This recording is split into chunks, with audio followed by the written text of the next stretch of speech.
코로나19 상황이 팬데믹에서 엔데믹으로 건너가고 있습니다. 전문가들의 견해가 갈리기는 합니다. 여러 가지 방역 규제 해제, 특히 마스크 착용 해제에 대하여 우려하는 의견이 적지 않습니다. 그러나 지금까지 코로나 제로 정책을 고수하고 있는 중국을 제외하면 코로나19에 대처하는 세계적인 추세는 엔데믹으로 전환하고 있는 것이 현실입니다. 2년이 훌쩍 넘도록 이러저러하게 시민 생활을 제한한 지침들이 해제되면서 일상의 회복이란 표현에 담긴 삶의 전반적인 변화가 급속할 것입니다. 여행, 스포츠, 대중음악, 각종 연예 등의 영역에서는 본물이 터지듯 모임들이 이어질 것입니다.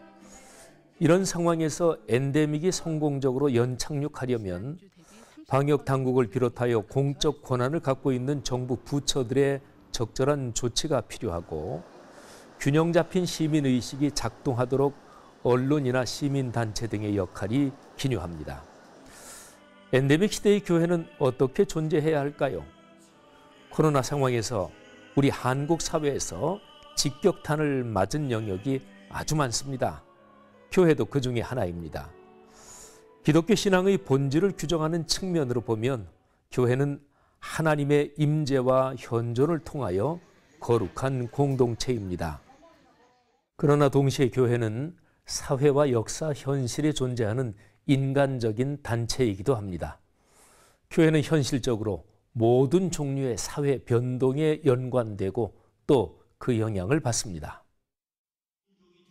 팬데믹을 겪으면서 한국 교회는 자신의 모습을 돌아볼 수밖에 없었습니다. 교회를 향하여 날카롭게 쏟아지는 외부의 질책도 받았고 교회의 존재 이유와 본질에 관한 내부의 성찰도 깊었습니다. 한국교회 구성원들 중에서 적어도 성경이 교회의 토대라는 것을 진지하게 믿는 사람들은 뼈저리게 자신을 성찰했습니다. 그러면서 한국교회가 제도적인 교회 안에 갇혀 있다는 것을 깨달았습니다. 한국교회는 온 세상을 구원하려고 사람 몸을 입고 세상에 오신 예수 그리스도의 뜻을 저버렸습니다. 세상의 소금과 빛이라는 교회의 존재 방식을 잃어버렸습니다. 코로나 이전의 한국교회 상황이 이러했습니다. 자, 그러면 엔데믹으로 건너가는 시기에 한국교회는 코로나 이전 상황으로 회복하자고 말해서는 안 됩니다. 회복이라는 단어를 쓴다면 기독교 신앙의 근원인 성서의 가르침으로 회복돼야 한다고 말해야 맞습니다. 코로나 이전의 모습을 회개하고 갱신하는 길입니다. 미련한 사람은 어리석은 일을 되풀이한다는 잠언 26장 11절 말씀을 기억해야 합니다. 신자 수와 재정이 회복되는 것이 현실적으로 긴급합니다만 본질적으로 중요한 것은 하나님의 말씀으로 돌아가서 갱신되는 것입니다. 코로나 이전 상태가 아니라 성경적인 교회의 모습으로 회복되는 것.